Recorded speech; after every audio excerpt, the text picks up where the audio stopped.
Hello my guys, ndagushimiye tugiye kubana muri kino kiganiro nkwa ikaze. Okay, uyu munsi rero tugiye kurebera hamwe uburyo ushobora gucuranga radio nta ekuteri bigusabye.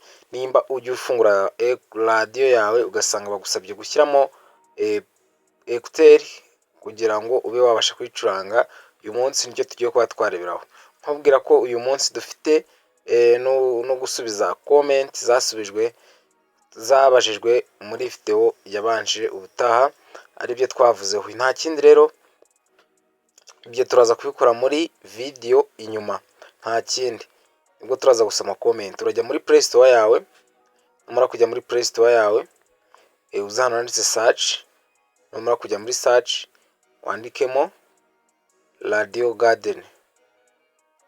Kwibutsa kureba video kugira ngo ubashe kuba wagira icyo ukuraho nubyirukankisha, ndakeka hari ibyo utaraba umenye.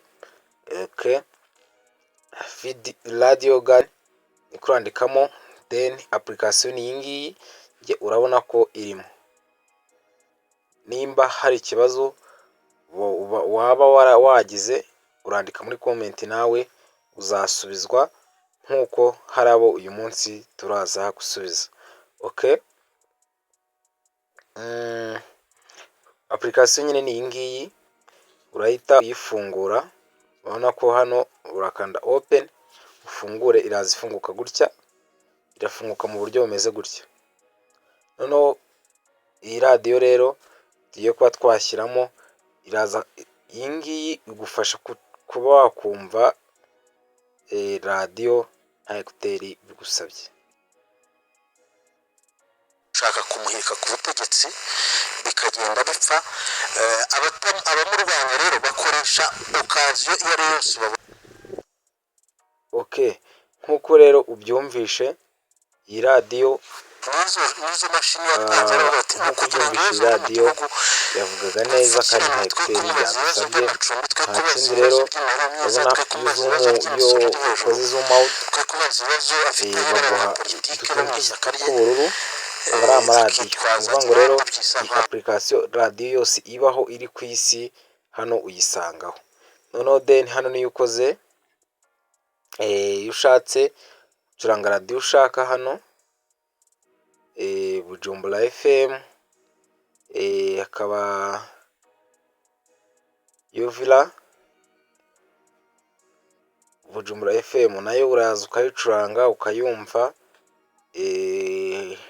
No, hari n'ahandi hantu noneho hano dukorera iki, ushobora gukorera search ugashyiramo radio ushaka.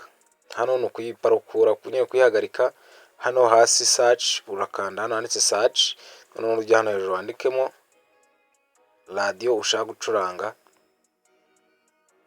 Hano uraza gushyiramo radio ushaka kuba wacuranga kugira ngo uyicurange byoroshye. Kadushyiremo ngo Magic FM, ukurikire akantu ku kandi, dushyiremo Magic FM, niturangiza dukande search, tuze kureba ko radio baraza kuyiduha. Nka ya radio twashyiragamo ngo ya Bujumbura FM, Bujumbura FM, urabona ko nayo hano irimo Bujumbura FM. Hari radio nyinshi, baguhereza radio nyinshi, noneho weho iyo ushaka niyo uza kureba, umanuka nyine ukoramo radio ushaka. Okay, hano utu twose tw'ubururu kurebamo hano tw'icyatsi ni radio ziba ziriho. Aho ushyize kano kantu kaba kari kwizunguzamo barayiguha nyine. Ubwo ni nko kuyishyira nyine kuri radio ushaka. Noneho kwa kundi ivuga isamira wapi, hano ho ivuga neza 5/5. Nkwibutsa gukora subscribe, like, comment kugira ngo umunsi ku munsi uzajya mba n'abana nashyize video hanze uzajya uba uwa mbere uyibona. Urumva na zino radio zindi zo hanze zose ziba zikora, ziba zivuga neza. Katuze twirebere, ndakeka twasacinzemo ngo Magic FM, katurebe ko tuyibona hano Magic FM. Reba nk'ino radio nk'ino radiyo nayo urayicuranga ugashyiramo okay, Magic FM dore ngiyi, bakubwira n'igihugu cyayo cy'ahantu iherereye, Kigali Rwanda.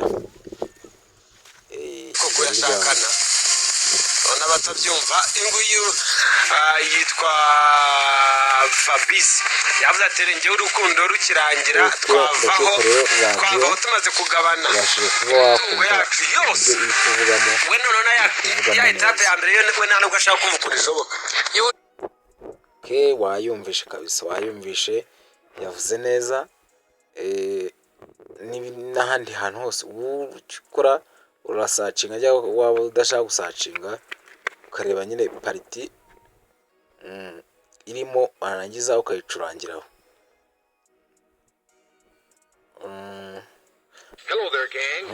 Hino n'indi radiyo urayicuranga. Noneho ikibi cy'ibi ngibi, iyi ngiyi ikibi cyabyo ni uko udashobora gucuranga kuyumva nta MBs ufiteho, nicyo nayiboneyeho kitari cyiza. Ntabwo ushobora kuyicuranga udafiteho megabyte, nicyo kibi nabaye nayibonaho. Nk'uko rero twabivuganye, tugiye kugera mu mwanya wo kuba twasoma komenti z'abantu babajije muri video yabanje.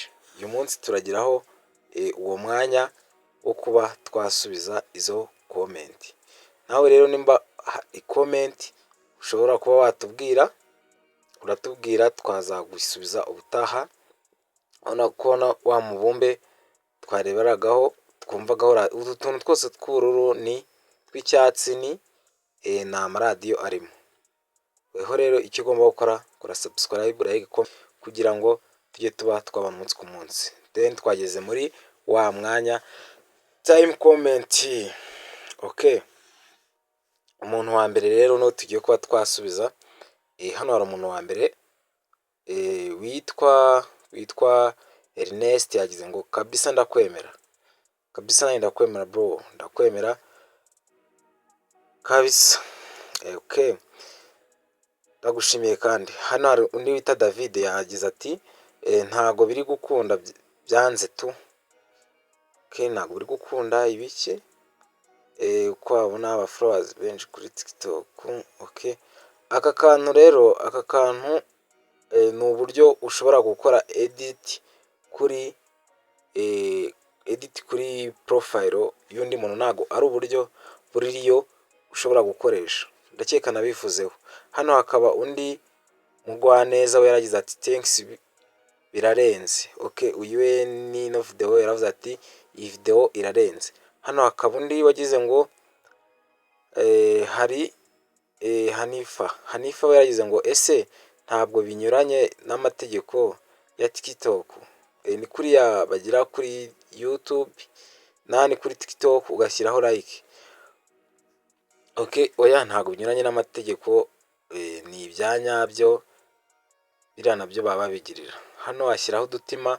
Hano yowe yitwa Aristide yagize ngo ese mu Burundi ni no video yagize yavuzeho y'uburyo wakorera amafaranga, nayo birakunda. Weho icyo ukora usetingamo igihugu cyawe cy'ahantu uri, ibintu birakunda. Warekera hano uyu nguyu we katurekere hano, ubwo abandi tuzabasubiza mu yindi video izabikurikira. Wowe icyo ugomba gukora, nimba nawe hari ikibazo ufite uratubwira muri comment, tuzagusubiza ubutaha.